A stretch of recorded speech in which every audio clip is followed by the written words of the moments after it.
ఆంధ్రులకి ఒక రాష్ట్రం కావాలనేటువంటి కళని సాకారం చేయడం కోసం తన బలిదానాన్ని పణంగా పెట్టినటువంటి వ్యక్తి అమరజీవి పొట్టి శ్రీరాములు. ఇన్నేళ్ల తర్వాత నవ్యాంధ్రలో అమరావతిలో ఆ అమరజీవి విగ్రహం రెడీ అవుతుంది. చకచక పనులు జరుగుతున్నాయి. దీన్ని పర్యవేక్షించేందుకు, ఈ పనుల్ని పరిగెత్తించి వీలైనంత వేగంగా ఆవిష్కరించేందుకు ఇక్కడ శాయశక్తులా కృషి చేస్తున్నటువంటి వ్యక్తి ఉన్నారు. ఆయన మనతో పాటు ఉన్నారు. ఆయనతో మాట్లాడదాం. ఆయనే డూండి రాకేష్ గారు. ఈయన అమరజీవి పొట్టి శ్రీరాములు ట్రస్ట్కి మేనేజింగ్ ట్రస్టీగా కూడా వ్యవహరిస్తున్నారు. At the same time Andhra Pradesh గవర్నమెంట్లో ఆర్య వైశ్య కార్పొరేషన్కి చైర్పర్సన్ గా కూడా ఉన్నారు. నమస్తే అండి. నమస్తే. సో అమరజీవి పొట్టి శ్రీరాములు అంటే చరిత్రలో చదివాము చాలా సార్లు. అలాంటి వ్యక్తికి విగ్రహం అంటే నిజంగా నాకైతే మనసు పులకరించింది. అందుకనే నేను ఆల్రెడీ కొన్ని వీడియోలు చేశాను, బట్ ఇక్కడికి వచ్చి చూడాలని వచ్చాను. సో ఏంటి అసలు ఏం జరుగుతుంది యాక్టివిటీ? ఇక్కడ మీరు చూసినట్టయితే భాషా ప్రయోక్త రాష్ట్రాలకి ఏర్పడటానికి ముఖ్యమైన కారణం అమరజీవి పొట్టి శ్రీరాములు గారు. పొట్టి శ్రీరాములు గారు 58 రోజులు ఆమరణ నిరాహార దీక్ష చేశారంటే ఆయన కుటుంబం కోసం చేయలా, ఆయన రాజకీయ భవిష్యత్తు కోసం చేయలా, ఆయన వ్యాపార కోసం చేయలా, లేకపోతే ఆయన కులం కోసం చేయలా. కేవలం తెలుగు ప్రజల భవిష్యత్తు బాగుండాలని, తెలుగు ప్రజల సంఖ్యలని తెగ్గొట్టాలని ఒక ఆలోచనతో 58 రోజులు కఠోరమైన దీక్ష చేసి, దీక్ష ముందు రోజు కూడా మీరు విరమించండి, ఆరోగ్యం విరమించి ఇబ్బంది పడుతున్నారని చెప్పి అక్కడ ఉన్న పెద్దలు అడిగితే రాష్ట్రం ప్రకటించారా అని అడిగి, ఇంకా అవ్వలేదు అని అంటే నేను విరమించను అని చెప్పి అలానే నిద్రపోయి మన దేశాన్ని కాదు ఈ లోకాన్ని విడిచెళ్ళిన వ్యక్తి పొట్టి శ్రీరాములు గారు. అటువంటి పొట్టి శ్రీరాములు గారి పేరు మీద ఒక ట్రస్ట్ స్థాపించి ప్రభుత్వం నుంచి 6.8 ఎకరాలు ల్యాండ్ని తీసుకొని ఇది స్మృతివనం కింద రాష్ట్రంలోనే ఒక అధ్యయనం కింద ఒక గుర్తుండిపోయే విధంగా ఈ స్మృతివనాన్ని తీర్చిదిద్దుతూ ఈ అమరజీవి పొట్టి శ్రీరాములు మెమోరియల్ ట్రస్ట్ అనేది కేవలం ఒక పార్కో ఒక విగ్రహమో కాదు, ఇది తెలుగు ప్రజలతో ఎమోషన్. అమరజీవి పొట్టి శ్రీరాములు మెమోరియల్ ట్రస్ట్ ప్రతి ఏడా 6 కోట్ల రూపాయలు సర్వీస్ యాక్టివిటీస్ చేయడానికి ప్రణాళికలు రూపొందిస్తా ఉన్నాం. ఈ విగ్రహం కింద మనం కట్టబోయే మెమోరియల్ బ్లాక్ లో ఆయన జీవిత చరిత్రని కళ్ళకు కట్టునట్టు చూపించే దృశ్యమాలికని ఏర్పాటు చేయబోతా ఉన్నాం. ఒక మినీ థియేటర్ ఏర్పాటు చేయబోతా ఉన్నాం. ఒక మెడిటేషన్ హాల్ ఏర్పాటు చేయబోతా ఉన్నాం, ప్రేయర్ రూము. వీటన్నిటినీ కూడా అంగరంగ వైభవంగా ఈ బిల్డింగ్ లో రాబోయే రోజుల్లో తీర్చిదిద్దుతా ఉన్నాం. అలాగే 20 మంది వ్యాపార ప్రముఖుల్ని ట్రస్టీలుగా పెట్టి పేదలు ఎవరైతే ఇబ్బందుల్లో ఉన్నారో వారి చదువుకి, ఉపాధికి, అదేవిధంగా వారి భవిష్యత్తుకి ఉపయోగపడే విధంగా ట్రస్ట్ ప్రతి ఏడాది కొన్ని కోట్ల రూపాయల సర్వీస్ యాక్టివిటీ చేయడానికి ఈ ట్రస్ట్ ని ఏర్పాటు చేయడం జరిగింది.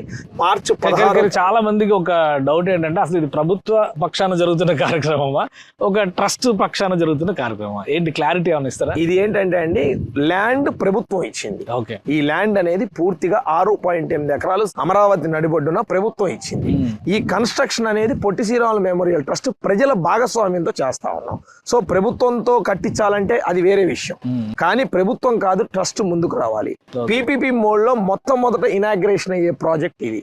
సో మేము ట్రస్ట్ గా ముందుకు వచ్చి ఆయన పేరు మీద సేవా కార్యక్రమాలు చేయడానికి కులమతాలకు అతీతంగా ఆయన అభిమానులందరం కూడా ట్రస్ట్ గా ఏర్పడి ఈ బిజినెస్ పీపుల్ అందరితో పాటు ఈ ప్రాంగణంలో ఒక స్కిల్ డెవలప్మెంట్ సెంటర్, ఈ ప్రాంగణంలో ఒక ఆడిటోరియం మెమోరియల్, అదే విధంగా రాబోయే రోజుల్లో ప్రతి సంవత్సరం 6 కోట్ల రూపాయలు మ్యాచింగ్ గ్రాంట్ పద్ధతిలో 3-4 ఆర్గనైజేషన్స్ నుంచి డబ్బులు వచ్చే విధంగా ఎంఓయూలు చేసుకొని ఆ యొక్క ఫండ్స్తో ఈ ట్రస్ట్ని ఎవరైతే ఇబ్బందుల్లో ఉన్నారో వారి ఆరోగ్యం కానివ్వండి, విద్య కానివ్వండి, ఉపాధి కానివ్వండి, వారికి అన్ని రకాలుగా స్కిల్ డెవలప్మెంట్ సెంటర్ కానివ్వండి, ప్రతి ఒక్కళ్ళకి కులమత విభేదాలు లేకుండా 10 మందికి ఉపయోగపడే విధంగా తీర్చిదిద్దాలన్న కోణంలో ఇప్పుడు సర్వీసెస్ అన్ని బాగున్నాయి, కానీ విగ్రహాలు పెట్టాలంటే కోట్లు ఖర్చు అవుతుంది. 100 కోట్ల విగ్రహాల కోసం ఎందుకు అని విమర్శలు వస్తున్నాయి. ఏంటి ఇది చూస్తే, ఈ సైజ్ చూస్తే ఏంటి, మెటల్ ఏంటి, దీని కాస్ట్ ఏంటి, దీని వాల్యూమ్ ఏంటి, ఎంత అవుతుంది? ఈ పార్క్ డెవలప్మెంట్, బిల్డింగ్ డెవలప్మెంట్ ఇవన్నీ కూడా 150 కోట్ల రూపాయలు అవుతున్నాయండి. ఇందులో ముఖ్యంగా బ్రాంజ్, ఈ స్టాచ్యూ కనుక మనం చూసినట్టయితే మొత్తం బ్రాంజ్ అండి, ప్యూర్ బ్రాంజ్. జైపూర్ నుంచి తెచ్చామండి. జైపూర్ నుంచి టన్ను దాదాపు 12 లక్షల రూపాయలు పెట్టి కొన్నాం. దీన్ని దాదాపు మనం 25 టన్నులు కొనడం జరిగింది. సో ఇదంతా కూడా మనం బ్రాంజ్ తీసుకొచ్చి కాగబెట్టి ఆ బ్రాంజ్ను మనం ఈ రూపాన్ని తీసుకురావడం జరిగింది. ఎందుకంటే చిరస్థాయిగా అంత వ్యక్తులు చిరస్థాయిగా ఉండే ఒక 8mm బ్రాంజ్ అయితేనే అది కంప్లీట్గా ఏ మెటల్ ఇబ్బంది పడకుండా ఈ ఎయిర్ కండిషన్కి తగ్గట్టుగా, సాయిల్ కండిషన్కి తగ్గట్టుగా ఉండే విధంగా ఈ రిపోర్ట్స్ తీసుకొని స్ట్రక్చరల్ అంతా కింద నుంచి ఈ భూమికి 18 అడుగుల కిందకి పైల్స్ వేయడం జరిగింది. 18 అడుగుల కింద 150 x 150 అడుగుల నుంచి పైల్స్ కట్టి బిల్డింగ్ కట్టి ఆ బిల్డింగ్ స్ట్రెంత్ ప్రకారంగా ఆ స్ట్రెంత్ని రికార్డ్ చేసి దాదాపు 40-50 టన్నుల ఐరన్ స్ట్రక్చర్ అంతా మీరు చూస్తూ ఉన్నారు. ఇంకా ఈ ఐరన్ అంతా కూడా పైకెక్కిద్ది. రింగులు వేసేసి ఈ విగ్రహాన్ని అన్నింటినీ కూడా మార్చి 13 తారీఖుకి కంప్లీట్ చేసి మాకు అప్పచెప్తారు. అక్కడ పాదాలు కనిపిస్తున్నాయి, పొట్టి శ్రీరాములు గారి పాదాలు మాత్రం పైకి ఎక్కినాయి. ఇక టైం అయితే చాలా తక్కువ కనిపిస్తుంది. మీరు చెప్పిన డేట్ ప్రకారం చూస్తే 10 రోజులే ఉంది. సో ఇవన్నీ పైకి ఎస్టాబ్లిష్ చేయడానికి సరిపోతున్న టైం 100% అండి. ఇక్కడ ఏంటంటే సింపుల్ మెకానిజం, అంటే పని మనకి అలవాటు లేదు కాబట్టి చాలా ఎక్కువ పని అన్నట్టు ఉంటుంది. కానీ విగ్రహావిష్కరణ మార్చి 16 125వ జయంతి సందర్భంగా విగ్రహావిష్కరణ చేస్తాం. అందులో నో డౌట్. అందులో భాగంగా మీరు చూసారు పాదాల పైకి ఎక్కి స్ట్రక్చర్ వెల్డింగ్ చేస్తున్నారు. ఈ స్ట్రక్చర్ వెల్డింగ్ లోపల రింగ్ పార్ట్ నడుస్తుంది. ఫస్ట్ పార్ట్కి ప్రతి పార్ట్ ఇదొక ముక్క, అదొక ముక్క, పైన ఉన్నది ఒక ముక్క, ఇంకొక 3 ముక్కలు ఉన్నాయన్నమాట. ఈ 6 ముక్కలు మొత్తం విగ్రహం 6 ముక్కల కింద డివైడ్ చేయడం జరిగింది. ప్రతిరోజు ఒక ముక్క ఎక్కుతుంది, ఒక ముక్కకు సంబంధించి వెల్డింగ్ నడుస్తుంది. సో 6 రోజుల్లో 6 ముక్కలు కంప్లీట్ అవుతాయి అన్నమాట. సో డే అండ్ నైట్ పని నడుస్తూ ఉంది. సో ముందు నుంచి చేసుకున్న ప్రకారమే షెడ్యూల్ ప్రకారమే టైం నడుస్తూ ఉంది. మీ అందరికీ తెలిసి ఏదైనా ఇనాగ్రేషన్ ఉంటే ముందు రోజు రాత్రి కూడా పనులు నడుస్తాయి. ఇది సర్వసాధారణం. సో మనకి మార్చి 16వ తారీఖు ఇనాగ్రేషన్ కి అన్ని రకాలుగా సిద్ధం చేస్తా ఉన్నాం. ప్రజల కోరిక మేరకు పొట్టి శ్రీరాములు గారి అభిమానుల కోసం ఈ స్మృతివనాన్ని, ఈ విగ్రహాన్ని ట్రస్ట్ చేపడతా ఉంది. ఓకే, ఇంకొకటి ఈ విగ్రహాన్ని ఏర్పాటు చేయడం విషయంలో మీరు ఏదో ఒక కొత్త క్యాలిక్యులేషన్ ఉపయోగించారు. ఇంచులుగా అందరూ వాటా రావాలి. సో ఏంటి రెస్పాన్స్ ఎలా వచ్చింది, మీకు రిజల్ట్స్ ఎలా వచ్చింది? చాలా బాగుందండి.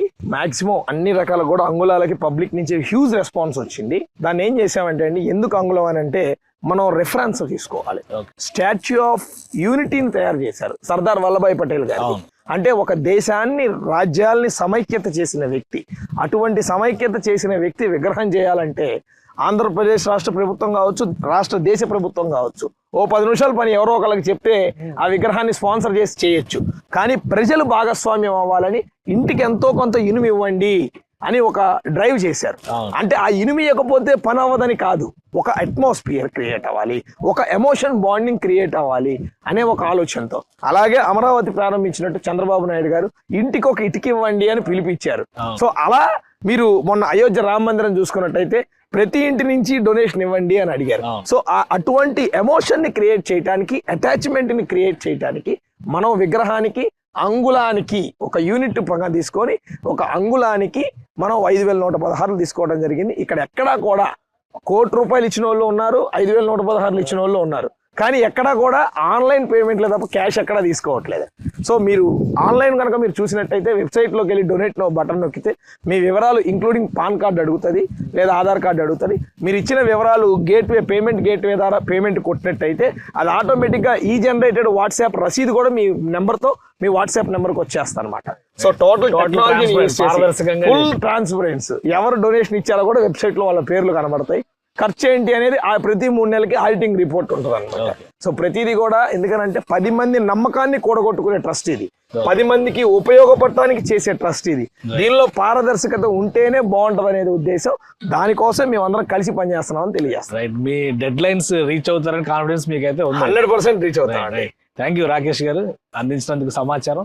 ఇది సంకల్ప సిద్ధి అంటారు, అలానే ఆశయ శుద్ధి అంటారు. ఇవి రెండు సాధించాలంటే కనుక ఎంతో బలమైనటువంటి ఆత్మ నిబ్బరం ఉండాల్సినటువంటి పరిస్థితి ఉంటుంది. అలాంటి ఆత్మ నిబ్బరతో ఆంధ్ర రాష్ట్రాన్ని సాధించి ఈ రోజు తెలుగు వారికి ఒక సొంత రాష్ట్రాన్ని సృష్టించినటువంటి అమరజీవి పొట్టి శ్రీరాములు గారికి ఒక ఘనమైనటువంటి నివాళిగా ఈ కార్యక్రమం జరుగుతుంది. అనుకున్న డెడ్ లైన్ ప్రకారమే విగ్రహ ఆవిష్కరణ జరుగుతుందని డూని రాకేష్ గారు ధీమాగా చెప్తున్నారు. ఇది స్పెషల్ రిపోర్ట్. Keep watching.